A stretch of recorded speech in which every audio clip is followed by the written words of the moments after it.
All right, well, good afternoon. My name is Joel Gackel, and I'm the Senior Director of Alumni Engagement at Augustana University. And thank you so much for joining us for our latest webinar.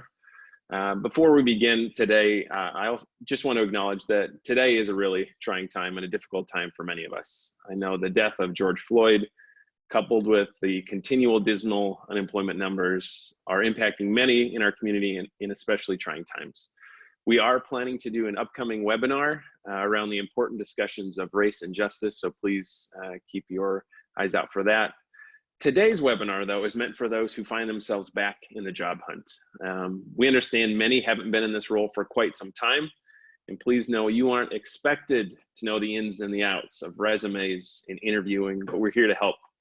And once again, if you are an alum of Augustana University, our Office of Student Success provides free services and coaching to help you land your next role. Today, I will once again be joined by Billie Streufert, the Assistant Vice Provost of Student Success and Engagement. Billie and her team at the Office of Student Success do an absolutely incredible job. They've won awards for how they've assisted our students. So please know you can reach out to them for assisting you to help you understanding your goals, yourself, and landing that next job. We also will be joined by Ashley Grussing, a 2017 Augustana graduate. She started with Life Touch after graduation and is now working for Virtual Radiologic based out of the Twin Cities. She spent her last 3 years in human resources focusing on recruitment and talent acquisition, and she's currently pursuing her professional in human resources certification. Our last panelist is someone that many of you know well, Mary Toso. She's an Augustana graduate who has worked for AU in many different roles.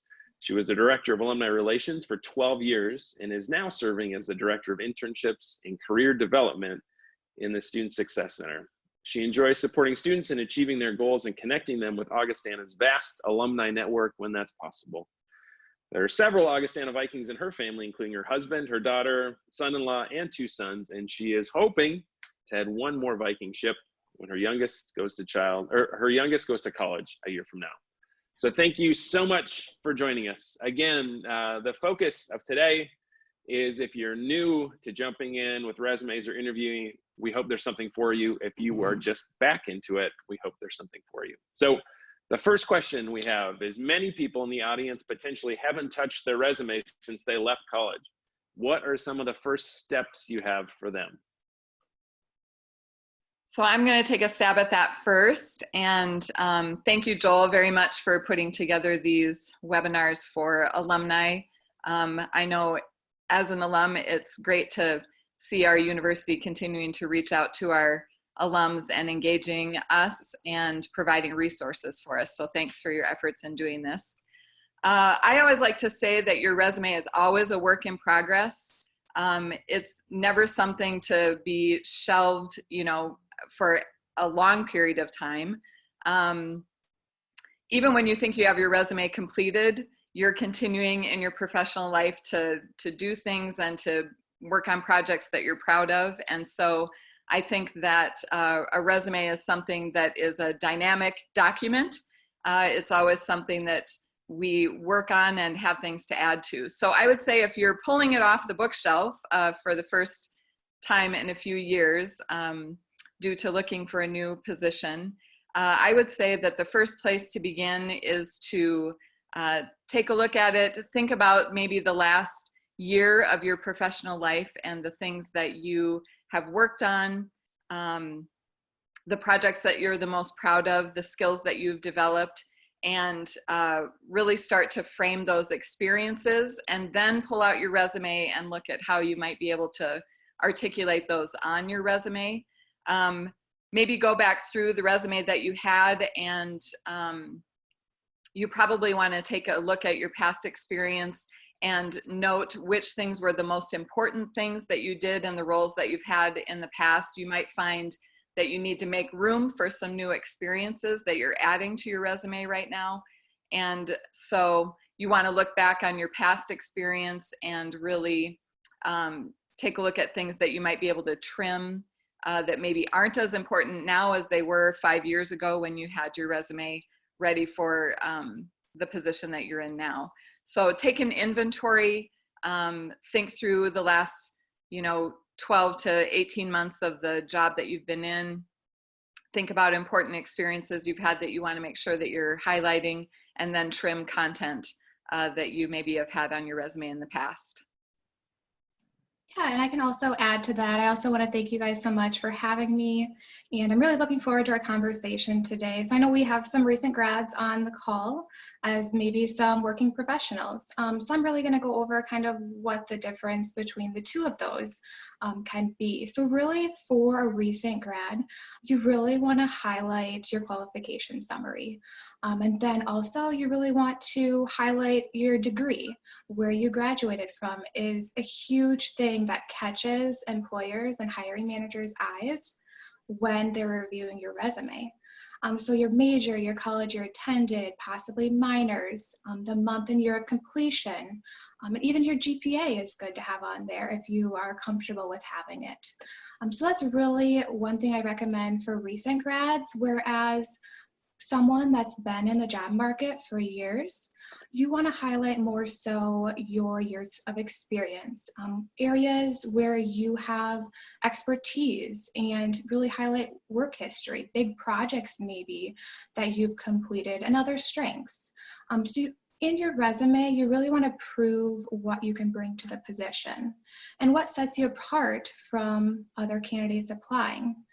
So it's still good as a working professional to have your education on there. It just doesn't need to be, for say, at the beginning. So that's really kind of what I see the difference between when I'm reviewing a recent grad and a working professional. And then to add on to Mary as well, I mean, I always like to keep my resume up to date if I can, just because if there's maybe a dream job or something that's out there, I want to make minor edits and apply for that position as soon as possible. And then it's really important as well to read through the job description thoroughly and include keywords from the job description into your resume. Excellent insight, Mary and Ashley. Ashley, you talked about setting us apart and knowing they could be competing with people who perhaps have performed the same task or been in the same role. How do you recommend people gain some credibility with readers or differentiate themselves from perhaps other applicants who have performed the same job before? Yeah, great question. So my advice is for, you guys to have a summary statement that really stands out at the beginning of your resume. Like, for example, I have 5 years of sales experience with expertise in growing the company and exceeding goals, followed by other skills that are relevant.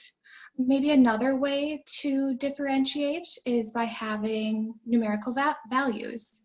This really shows employers that you've, excelled in your current position. For example, again, increased sales by maybe 8% year over year during your time in that position. So that's really a great achievement, and this will definitely make a good impression for that hiring manager that's reviewing your application.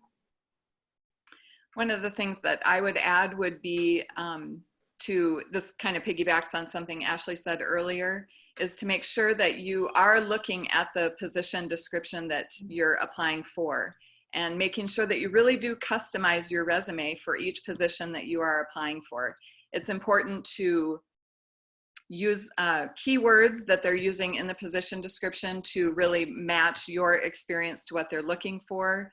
And then another thing that I'll mention that is different from your resume is that your cover letter can also be a great differentiator for you. It can be a way for you to really highlight things from your resume that are a good fit for what they're looking for in the position description, and it can really help to set you apart. The cover letter's job is to really, again, highlight those things from your resume and really tell a little bit more about yourself, tell some things about yourself that maybe can't be articulated right on your resume, and to really make a connection with the company and why you want to work in that particular place. So that's a good place to differentiate yourself as well. So what about on the other end of the spectrum, maybe those who have been in the job market for a long time, and now they're trying to figure out how do they summarize the achievements that they've done, their work experience, and then maybe with that, what advice do you give for those who now are running into places where maybe people say they're overqualified for a job? So one of the things I like to encourage our alumni to do, particularly when you have a lot of experience, is to think about key accomplishments, maybe from the position that you've been in most recently. And those are things that can be highlighted right at the top of your resume.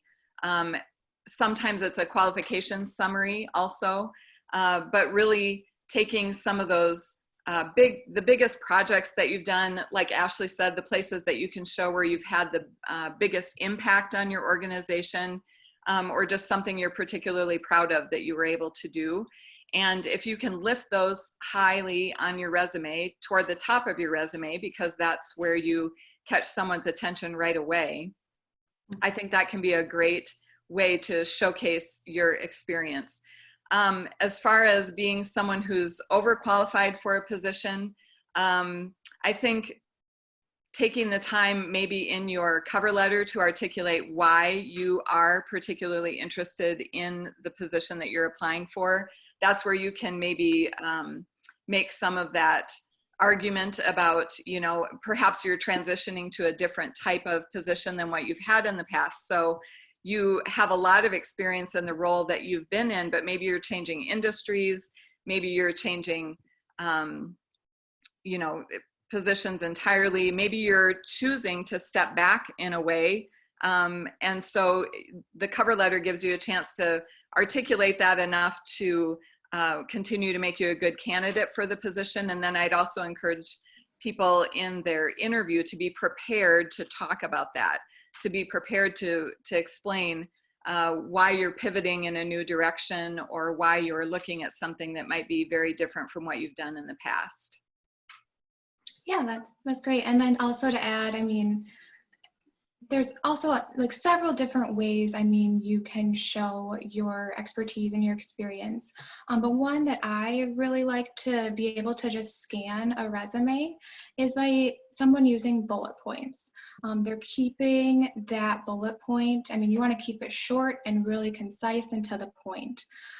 So you can get your point across and kind of share what experience you had in those prior positions, and you want to tell them like how you accomplished those and you really excelled in it. So yeah, I think that's great for bullet points as well. When it comes to resumes, there's lots of different formats out there. Ashley, you mentioned bullets. I think people are most often familiar with the traditional format where things are listed in reverse chronological order. What other formats are out there, and when in particular would you encourage someone to consider using them? Yeah, so another maybe suitable one is a functional resume compared to the traditional resume that we see. For a functional resume, I mean, you use this as a job seeker when you're typically, I mean, making a career change, or you may have had some prior gaps in your employment. So really, instead of having your work experience highlighted, you necessarily focus on your skills and other abilities that you can bring to the job. You can also add like really any relevant professional experience that would be relatable to the position you're applying for. So really functional resumes allows employers to quickly understand how your strengths relate to the job description and places less importance on the specific maybe timeline of your professional experience. So that's one different resume option that may apply to you. So again, to piggyback on what Ashley's saying, there's another kind of resume that's a combination resume where you kind of blend the functional resume and the chronological resume. And so this is a good idea to do if you, again, as Ashley said, if you're changing careers or if you have skills that you have learned, transferable skills that you've learned from your roles, and you would like to really highlight those because they are something that the employer is specifically seeking in a candidate. And so we know that when you're preparing your resume, you really just, on the first glance, you have about 10 to 15 seconds for an employer to look at your resume and be able to glean information from it that they're going to use to determine if you are in the group of people that they want to continue looking at, or if they're going to set your resume aside. And so if you feel that way, you might want to consider a combination resume, because that gives you a chance to definitely highlight the skills that they are looking for as articulated in their job description.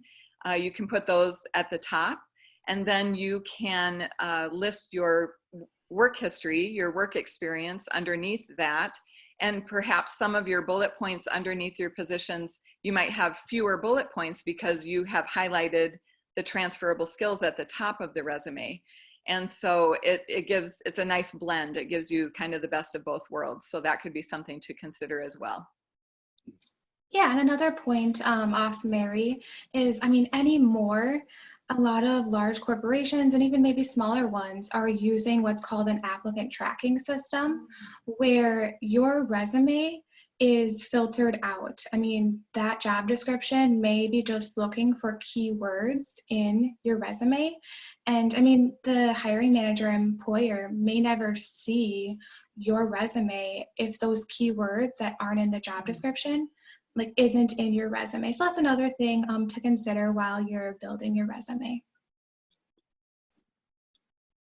For those who are just jumping back into writing a resume for the first time in a while, should they include dates for when they graduated? That gives kind of an understanding of their age. Should they not? Should they include years? How do they navigate the experience versus the years? So I think it's always very important to make sure that you are using a time frame for your employment. You always need to make sure that you have times that you've been employed in positions. As far as your education goes, there's really nothing that says that you have to tell people when you graduated or when you obtained your degree. If you have advanced degrees, perhaps you have your MBA and you have your Bachelor of Arts degree, you will want to list those degrees again in reverse chronological order in your education section. But there is really no reason for you to put your graduation year on there. So I think, you can leave it off if you're not comfortable having it on there.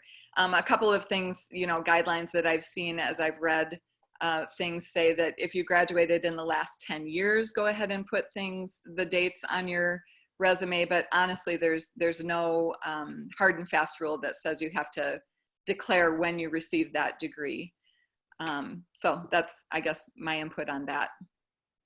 Yeah, and my recommendation is very similar to Mary's. Yeah, there is, some research out there that says, once you've accumulated roughly 10 years of work experience in your profession, you can remove that graduation date so that employers don't know your age. And that maybe focuses more on your resume and around your experience and kind of the track record that you're demonstrating to them during their time. So kind of once you reach that certain level of experience, your graduation year isn't as important, whereas you still want to keep on your degree. The graduation year, can be removed if that's something you want to do. Another question I think people have is how many positions do they need to list on their resume? And Ashley's rule of about 10 years or so is a pretty good rule. There is another school of thought where you can, especially if you think some of the experience that you gained in positions you had, more than 10 years ago is important. You can really have a lot of explanation and bullet points and things under your more recent positions. And then if you want to add just a heading that says additional work experience, and then you just want to list the positions that you've had in the past, you can certainly do that. You don't need to go back to the beginning of time. You don't have to list every single thing you've ever done in your whole life. If they're not germane to the position that you are applying for, it isn't necessary to go back to the beginning of time for those things. Yeah, I think Mary covered a lot of that there. Great recommendations she has. I mean, one recommendation that I would have is, I mean, 10 to 15 years of professional work history on your resume is great. But if you're always, I mean, you always need to remember to check that job description. I mean, maybe, for example, you're applying to a job posting that explicitly ask for like 20 years of experience and maybe you only listed 15. You could immediately make yourself look like an unqualified candidate, which, I mean, you don't want to do. So, I mean, there's guidelines there, but it's kind of up to you. And then, I mean, when you have this much experience, it's really difficult to keep your resume length short. So hiring managers and employers, I mean, they need to be able to quickly scan your resume and see an easy to read, well-organized list of relevant work history and skills. So ideally, I'd recommend about 1 to 2 pages in length and ensure everything on your resume is powerful. That's going to look very powerful to that hiring manager or employer.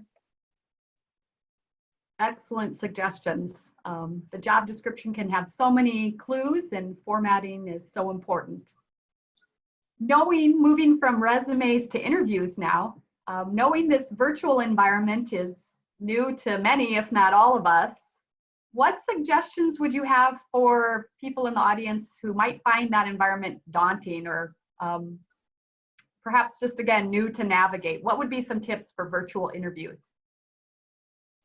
Yeah, a couple of tips that I would have for virtual interviews. Try to practice a little bit before. It's a little bit different, a virtual interview, than a face-to-face. Just maybe try to practice a little bit. I mean, if you have your camera app or anything on your phone or your laptop, use it. Maybe try to answer some questions. Try to make eye contact within your camera, and don't have notes or anything next to you. I mean, try to come up with things on the spot, just like you would during a normal interview in person. So that's one of my, I mean, biggest things is practice. I've practiced for a lot of my interviews that I've had for my professional workplace interviews. I mean, that truly has helped me the most, and just changing to virtual now, it's a little bit of change. You have to adapt to it, but you also want to be ready and on the spot for that hiring manager. A couple of things I would encourage people to think about are, and this kind of plays in even if you're doing just a phone interview. I mean, maybe the very first interview that you get will just be a phone interview, not even a virtual interview yet. So I always tell people to remember that you have to think about what the person on the other end of the phone or the computer has to gauge you on, and that's really your voice. In a phone interview, you need to have a measure of enthusiasm in your voice. You need to speak at a pace that is understandable, not something that's too fast or you don't want to drone on and on. You need to think about the tone of your voice. And like I said, you need to have a measure of enthusiasm. You need to express your interest in the position just through your voice. And then when you add the component of a camera on it, you need to maybe pay attention. Like Ashley said, make sure you practice, because you want to, we're all getting more used to seeing ourselves now on camera. I mean, usually we don't have to look at ourselves responding to questions, but now you will have to do that. And so you want to practice, like always, your answers. And so you might want to have a little bit more enthusiasm, a little more expression in your eyes, in your voice, in your eyebrows, you know, those kinds of things, to really show people that warmth, because a lot of those things that we can normally convey to people through our body language are going to be more difficult in a virtual environment. And so you want to make those connections with people, and you need to do that through the screen. And then the last thing I would say is people maybe have a shorter attention span for you in a virtual interview. So it is more important now than ever when you are interviewing to make sure that you have practice your questions. Make sure you've taken the time to think through questions that you might be asked. If you just even Google that, you will find a great list of questions. We have questions on our Augustana website that you can find, and think about the stories that you want to share, the highlights, the things you're most proud of, the things that set you apart, that make you unique. You want to practice those stories so that you can deliver them efficiently, because people are going to, phase out. I mean, they're going to stop listening to you after an amount of time in your virtual interviews. So you need to have a little bit more concise responses, and make sure your answers are tight. Thank you. I think it's also helpful to hear, having been on the other side of things, what are mistakes that you've seen and you would love people to avoid? And that includes both in the interview process and in the resume process. What are things that you've seen on the other side that you just think, do not make that mistake again, because that immediately torpedoes any chance you have with that job? I think particularly in this labor market, there is absolutely no room for any type of typo or grammatical error in your resume. It needs to be just absolutely perfectly clean. And the way that you can achieve that is by having multiple people review that. And we are happy to do that for our alums in our office. We're happy to take a look at your resume and give you feedback on that. So please utilize that resource, because it is truly amazing how many times you yourself can look at your document and comb through it, and then I'll take it and look at it and I'll find something. And the people that I'm reviewing it for are they just can't believe it, because they've spent so much time with that resume. They can't believe that, there's an error on it, but they have to be clean right now. So I would say that's my number one right now. How about you, Ashley? Yeah, that's definitely a good one. My number one is definitely lengthy resumes. I don't want to take the time to go through that resume. I want to see right away, wow, this is someone that I want to call in for an interview. And then also from the virtual, another one is make sure you look nice, and just like you would going into a one-on-one, wear your business professional interview outfit that you typically would wear, even though you're not going to see them directly face to face. We're almost out of time, but wondering, can you speak a little bit briefly about cover letters? Should individuals plan on sending one along with the resume? And is that a common mistake, that if people omit that? I think a cover letter really kind of summarizes your resume a little bit, and also really drives to the point who you are and what you're looking for and what you'll do for the company. So I typically like to read a cover letter. It kind of gives me a summary of what I'm going to see next. I think a cover letter, if you haven't included it, it's clearly an omission on your part. I think for you to draw those connections for an employer between yourself and the position description that they've shared with you, for you to be able to capture their attention. I think a cover letter's job is to really pique the employer's interest in you enough where they want to they want to hear more. And so you don't have to give everything away in your cover letter. It doesn't have to be a mile long, but it is a writing sample. It's an example of your writing and your professional style. It's part of your, make sure that it conveys your personal brand that you want to share with a potential employer. I think it just really makes those connections. It helps to articulate your experience. It captures their attention, and I think it's really key. So I would, and make sure you customize it. I mean, that's the name of the game. You have to customize both your cover letter and your resume at this point. They really have to be really on target for what the employer is looking for. Thank you. I think for us, we're also looking at some of the best advice we've heard. So pulling in, I think even our last webinar, Richie mentioned, have a professional email when you apply. You don't want funny pink cat, whatever. thinking about a professional email to include along with a professional outfit, even if it is virtual. I think one of the things I also tell people when they're creating a resume is it's much like writing something. You're not expected to knock it out of the park the first time. Just put something on paper and walk away, and then come back again and walk away. And like Mary was saying, have others review it. But as we get to our last question, what is the best piece of advice you can give for people as they're searching for a job and they're in the early stages of preparing their resume, preparing that first interview? What's the best piece of advice you could offer? I think the best piece of advice I would offer, particularly if you are a person who finds yourself without a position right now, something has happened maybe due to this COVID situation that you find yourself without a job, I would say don't be discouraged. There are lots of places that are hiring right now. You come into the labor market with a lot of rich experience. You are an Augustana graduate, someone who has a lot of skills from your liberal arts education. You are able to pivot and take on new challenges. So I would offer a word of encouragement.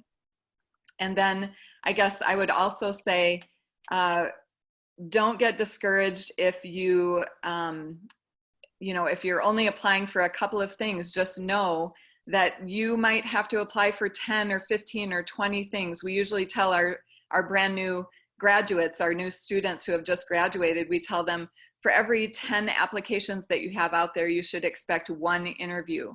So it's a numbers game. You just need to continue to look, set up job alerts for yourself, and apply. There is something out there for you, and you'll find it, but it takes diligence and tenacity, especially during this time to find a position. Yeah, and my number one tip for everyone out there that may be unemployed or even recent graduates, I mean, it's a tough time. This isn't normal times right now, is really just take a step back and enjoy the time that you have. I mean, work on other things, spend time with family and friends when you can. I mean, eventually you will find a job, land that dream position that you wanted or are still looking for. But really just, I mean, focus on yourself right now and try to work on your resume and, I mean, your interview skills. Try to make yourself better than what you were in the past. So really that's my number one tip as we're going through these challenging times right now. What about you, Billie? Oh, my favorite tip? Yeah. I would echo everything Mary and Ashley shared. I think sometimes students and alums will lead with activities on the resume instead of accomplishments. I appreciated that Ashley emphasized with the marketing example that you provided, Ashley, of just emphasizing results and deliverables. We have Minnesota nice, at least in this region, where we are very humble. It can be hard to brag, but this is the space to do it. And you can connect with people like us in the Success Center. We can help, affirm if you're doing that, too much, or if you need to amplify it, but do provide brand proof. That will distinguish you, and it will give you a sense of confidence that can carry you through this process. Thank you. Yeah, and I think if you unfortunately find yourself in the place that nearly 45 million Americans are now, where you've recently lost a job, reach out to former supervisors or former mentors to really talk about what they saw in you, what they appreciated in you, and think through what are the things that really made you come alive in different roles as you now sit in the place where you're looking for that next step. And sometimes this allows you to think through some of the things you might have papered over because you knew what it was and it was acceptable. But now when you're looking for something new, you can think through what does a new start, what does a new opportunity look like? So thank you so much for our entire panel today. Thank you so much for all those who joined us both on Facebook and on this Zoom webinar. Like I said, we want to be a resource for you. If you are an Augie alum, please contact the Student Success Center. They desperately want to see you survive and to thrive, and we are so proud of you. Thank you for joining us today, and please reach out to us on Facebook if you have any questions, other potential webinar topics. We would love to be a resource to you. Blessings to everyone.